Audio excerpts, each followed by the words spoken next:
This call is now being recorded. Selamat sore semuanya. Salam sejahtera untuk kita semua. Selamat datang para hadirin. Yang saya hormati Ibu Mary selaku dosen pengampu MPKTA serta teman-teman yang saya banggakan. Pada kesempatan kali ini, kami dari HG2 akan mempersembahkan sebuah tugas akhir berupa debat yang bertema nasionalisme di kalangan generasi muda. Pertama-tama, saya akan memperkenalkan peran kami masing-masing dalam acara debat kali ini. Saya sendiri, Rizza Sofiatul Alia sebagai moderator, Sita Surit Baswani sebagai panelis, Adrianus Pramudia Hatibi dan Muhammad Fahri Hibatullah sebagai tim pro, sedangkan Ferina Livia Kirana dan Natasha Windy Pratiwi sebagai tim kontra. Mosi debat kali ini adalah pemerintah harus meningkatkan alokasi dana dalam sektor kebudayaan dalam rangka meningkatkan rasa cinta tanah air dan rasa nasionalisme di generasi muda. Para anggota diberikan waktu 3 menit untuk menyampaikan argumennya maupun menyanggah argumen dari lawan. Untuk yang pertama, kepada pembicara pertama, tim pro dipersilahkan untuk menyampaikan argumennya.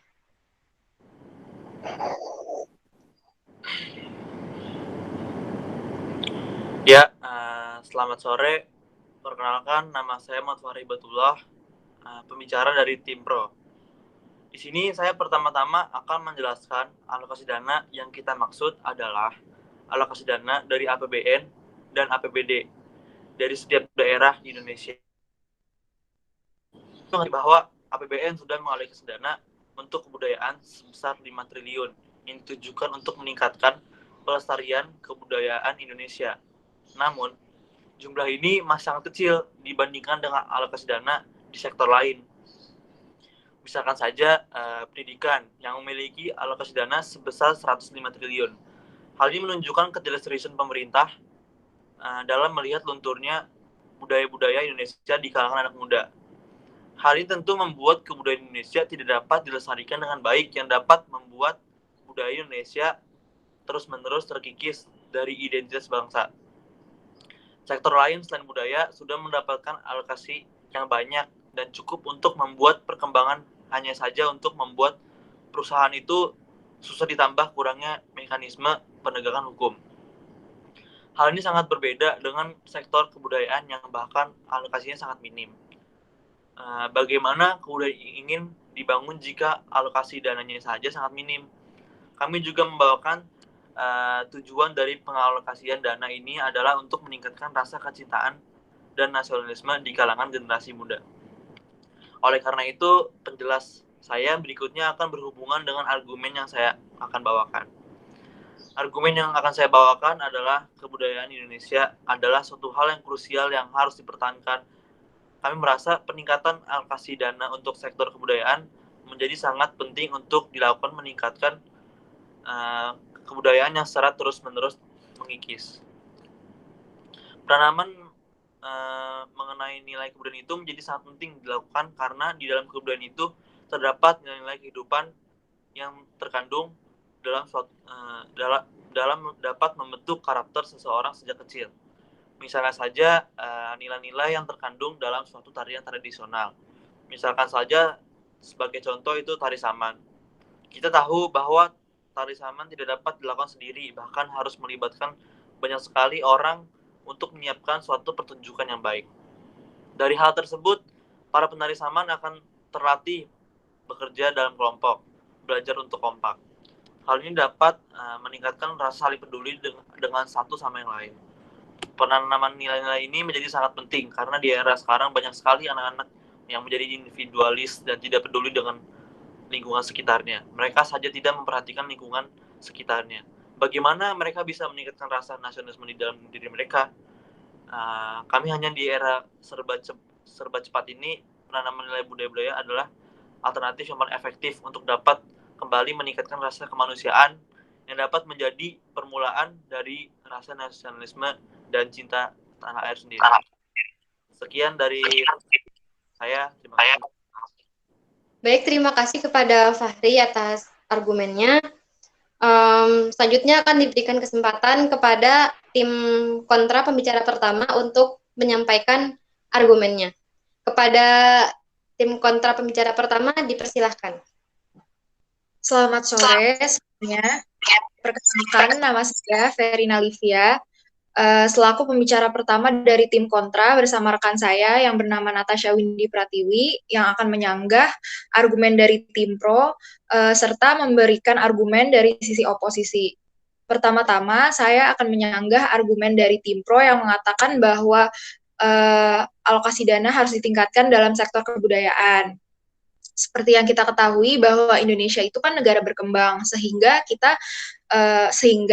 sektor kebudayaan itu bukan prioritas utama bagi kami. Kemudian saya merasa bahwa pemerintah Indonesia memiliki berbagai macam prioritas yang harus didahulukan seperti sektor kesehatan, sektor ekonomi, dan infrastruktur, dan lain-lain.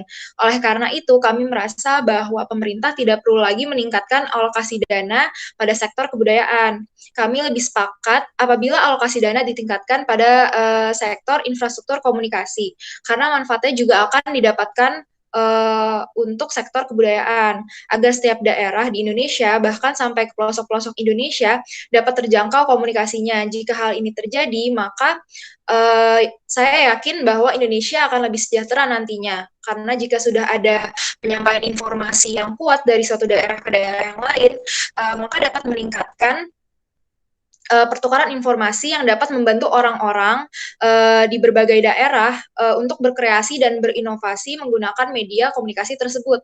Dalam hal ini, kita berfokus pada jaringan internet. Kami optimis dengan adanya peningkatan dalam infrastruktur internet di daerah-daerah dapat diiringi dengan pelestarian kebudayaan seperti yang diharapkan oleh kita semua dan tim pro.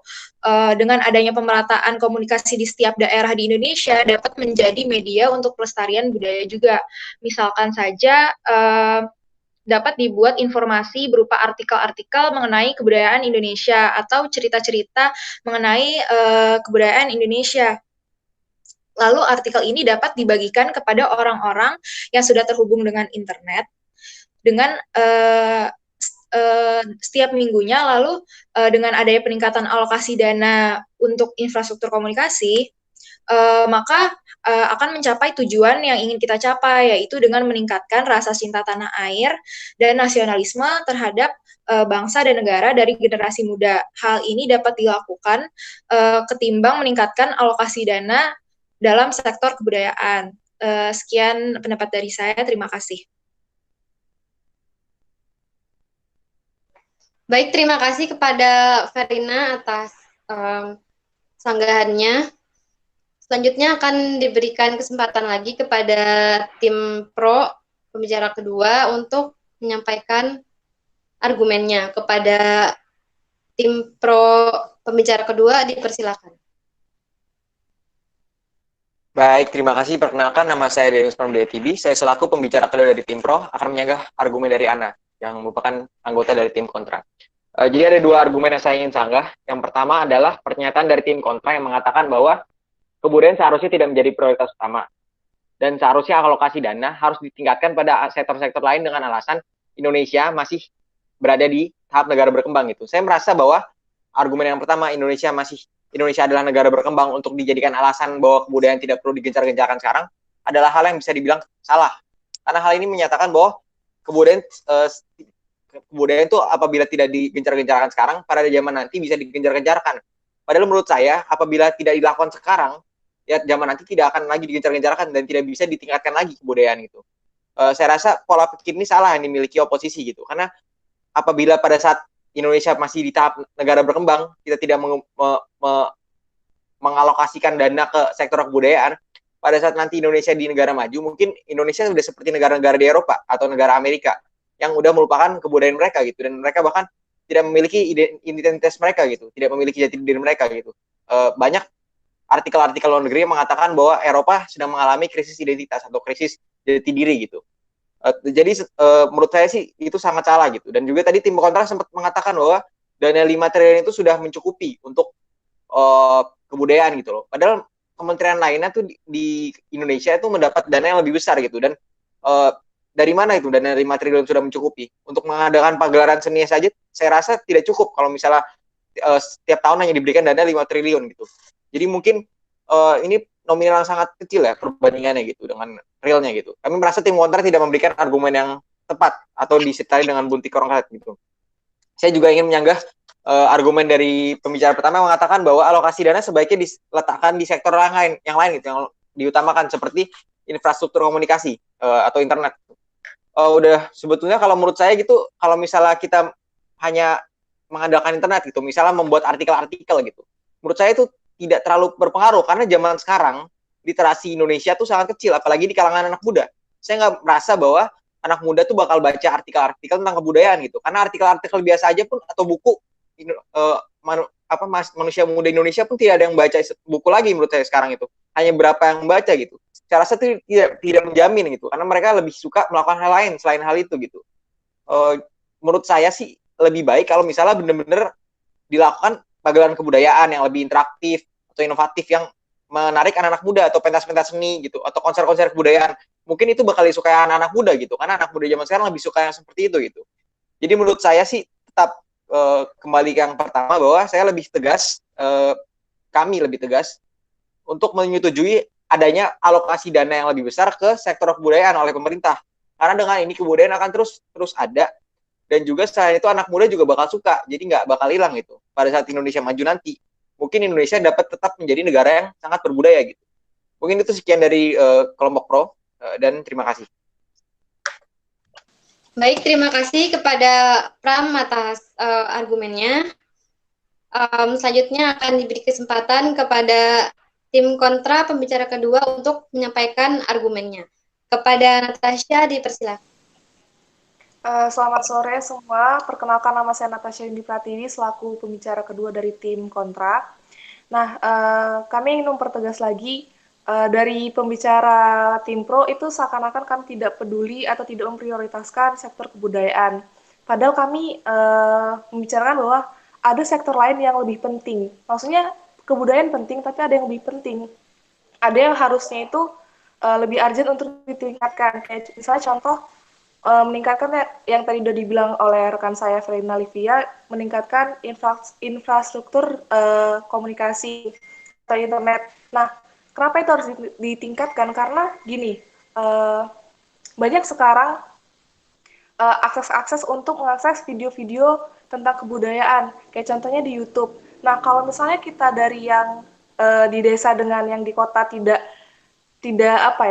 masih jomplang, maksudnya yang di desa nggak dapat internet, tapi yang di kota dapat. Nah, tentu kualitas kebudayaan kita tidak bisa sama rata kan. Contohnya lagi kita bisa alokasi untuk sektor pendidikan. Misalnya infrastrukturnya itu dibagusin baik di desa atau di kota juga. Ini sama seperti kasus komunikasi atau internet. Masih banyak sekarang sekolah-sekolah daerah desa itu kualitasnya tidak sama bagus seperti yang di kota. Nah, itu kita bisa tingkatkan infrastrukturnya, kita perbaiki kualitas sekolahnya, kita perbaiki juga kualitas tenaga pendidiknya. Kenapa harus kualitas tenaga pendidik? Karena kalau misalnya kualitas tenaga pendidiknya bagus, otomatis SDM-nya juga meningkatkan kualitasnya. Murid yang diajarkan juga lebih banyak dapat ilmu kan. Nah, kalau kualitas SDM-nya juga bagus, otomatis mereka punya kesadaran, oh saya ini anak Indonesia, saya harus meningkatkan kualitas budaya dari negara saya sendiri. Nah, juga dari misalnya keuntungan dari kalau misalnya kita meningkatkan internet di semua wilayah. Karena gini, di aplikasi View, contohnya aplikasi View itu dia punya tayangan-tayangan untuk legenda-legenda di beberapa daerah di Indonesia. Kayak cerita daerah, mitos daerah, memperkenalkan, oh bahwa ini loh kebudayaan daerah ini, kebudayaan daerah Jawa Tengah ini loh ada cerita begini. Nah, itu kan salah satu keuntungan kita dengan meningkatkan infrastruktur informasi atau internet tadi, kita juga bisa meningkatkan kualitas kebudayaan kan. Nah, jadi menurut kami ini sebenarnya bukannya kami tegaskan lagi, kami bukannya tidak mementingkan alokasi dana untuk kebudayaan, tapi ada yang lebih penting. Maksudnya ada sektor yang lebih bagus lah kalau misalnya kita alokasiin dana itu lebih ditinggiin itu di sana. Karena menurut kami efeknya sama aja kok, kebudayaan kita juga bakal meningkat kualitasnya kalau salah satu sektor yang saya sebutkan tadi kayak contohnya pendidikan dan internet itu ditingkatkan, hasilnya sama kok, memberikan efek yang bagus juga untuk kebudayaan. Begitu, terima kasih. Baik, terima kasih kepada Natasha atas argumennya. Jadi untuk menutup acara debat kali ini akan dibacakan kesimpulan oleh panelis. Kepada si tes dipersilahkan.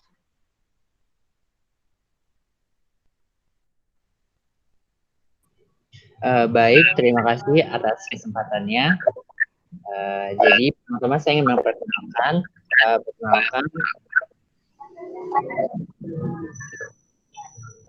nama saya Seda Suresh Bojwani yang berlaku selaku panelis dari acara debat hari ini.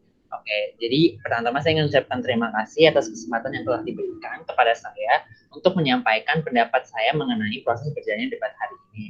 Sebenarnya jika saya diperbolehkan untuk berpendapat, saya merasa bahwa debat kali ini merupakan debat yang cukup baik dan sudah sangat baik dalam proses berjalannya, karena setiap tim memberikan argumen dan juga penjelasan yang sudah cukup baik. Lalu saya juga otomatis akan mengapresiasi yang sebesar-besarnya kepada tim pro maupun kontra yang telah menyampaikan argumennya dengan sangat luar biasa baik. Saya merasa bahwa kita sepakat bahwa debat ini bertujuan untuk apa? Untuk meningkatkan rasa nasionalisme dan cinta tanah air yang sudah sangat pudar di kalangan masyarakat. Seperti yang sudah diberikan contoh oleh pembicara pro dalam debat kali ini. Saya sangat mengapresiasi argumen dari pembicara pro yang mengatakan bahwa kebudayaan Indonesia merupakan suatu hal yang krusial yang perlu dipertahankan, seperti yang sudah dijelaskannya juga. Saya sangat setuju bahwa demi menjaga keutuhan dan persatuan suatu negara, kebudayaan itu menjadi sangat penting untuk dilestarikan dan juga dipertahankan. Apalagi kebudayaan itu seperti yang sudah dijelaskan oleh pembicara tim pro pertama, bahwa mengandung nilai-nilai yang dapat menjadi dasar untuk tetap berlakunya agar tetap suatu negara itu tetap bersatu, gitu, tetap ada di satu pangkuan yang sama. Lalu tanggapan dari tim kontra pun sebenarnya sudah cukup baik dengan membawa isu bahwa kebudayaan bukanlah suatu hal yang genting, seharusnya menjadi prioritas utama di Indonesia, mengingat Indonesia merupakan negara yang berkembang. Beliau juga sudah memberikan sanggahan-sanggahan dengan contoh dengan juga contoh yang dapat meningkatkan alokasi dana di sektor lain yang sebenarnya secara tidak langsung sudah mencakup sektor kebudayaan itu sendiri. Nah, lalu kemudian dipertegas juga oleh pembicara tim pro kedua bahwa alokasi dana itu tidak cukup. Apabila difokuskan ke hal yang lain, maka itu sebenarnya tidak akan istilahnya itu tidak akan memfokuskan kepada budaya. Seperti contoh yang seperti buku, orang-orang anak-anak zaman sekarang itu sudah jarang membaca buku. Gitu. Nah, jadi hal itu kemudian disanggah lagi oleh tim kontra, oleh pembicara kedua yang menyatakan bahwa kami lagi-lagi menegaskan bahwa bukan kita tidak memikirkan mengenai kebudayaan sama sekali, tapi kita dapat menyisipkan kebudayaan itu dalam sektor-sektor lain yang dapat sebenarnya meningkat, sebenarnya dapat membantu untuk tetap melestarikan budaya, tetapi dari sisi yang lain. Jadi saya merasa kedua tim sudah sangat baik dalam penyampaian argumennya, namun kita perlu sepakati bersama bahwa tujuan kita adalah untuk meningkatkan rasa nasionalisme dan cinta tanah air yang sudah mulai hilang. Kedua tim telah memberikan alternatif dari pihaknya masing-masing. Alternatif tersebut semua berjuang untuk tetap mempertahankan kebudayaan negara kita. Kita sadari bersama bahwa kebudayaan sudah dipertahankan. Kebudayaan harus dipertahankan bukan hanya semata-mata karena kita memiliki kebudayaan dan negara lain tidak. Namun lebih dari itu, kita harus secara jelas mengerti esensi dari kebudayaan itu sendiri. Seperti yang sudah dijelaskan oleh Tipro, bahwa esensi dari kebudayaan adalah agar kita tetap bisa menjadi individu yang baik dalam kehidupan bermasyarakat dan dapat membantu sesama. Hal ini dapat membantu ke depannya dalam proses berkembangnya negara kita. Apabila budaya itu kita tanamkan kepada setiap generasi muda di kalangan masyarakat, maka saya optimis bahwa 10 tahun lagi, 50 tahun lagi, bahkan 1 abad lagi, bahwa Indonesia akan tetap menjadi negara yang utuh dan berdiri tegak dengan kebudayaan yang dimilikinya. Dengan adanya hal ini, maka nilai kebudayaan, mengamalkan nilai kebudayaan itu menjadi sangat penting, yang harus dilakukan sekarang. Nah, dan mungkin dari setiap tim juga sepakat dengan hal itu, tapi juga memberikan cara-cara mereka masing-masing untuk melakukan hal itu. kami berharap otomatis saya dan juga para anggota, kami berharap bahwa dengan ada debat kali ini dapat membantu kita semua untuk menyampaikan aspirasi-aspirasi kita maupun alternatif-alternatif dari pendapat kita masing-masing kepada pemerintah maupun kepada orang-orang di luar sana agar dapat terus melestarikan kebudayaan di Indonesia. Tapi perlu kita sadari bahwa Indonesia juga sedang mengalami masalah yang begitu banyak. Di satu sisi Indonesia mulai kehilangan kebudayaan yang dapat mengancam nasionalisme dan cinta tanah air.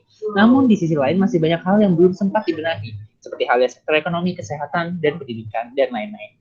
Oleh karena itu saya ingin menjelaskan bahwa masalah-masalah tersebut tidak dapat dibenahi oleh masyarakat secara sendirian. Kita, Anda, saya, kita semua sebagai warga negara Indonesia yang baik juga memiliki tanggung jawab untuk membantu pemerintah dalam menyelesaikan masalah-masalah tersebut.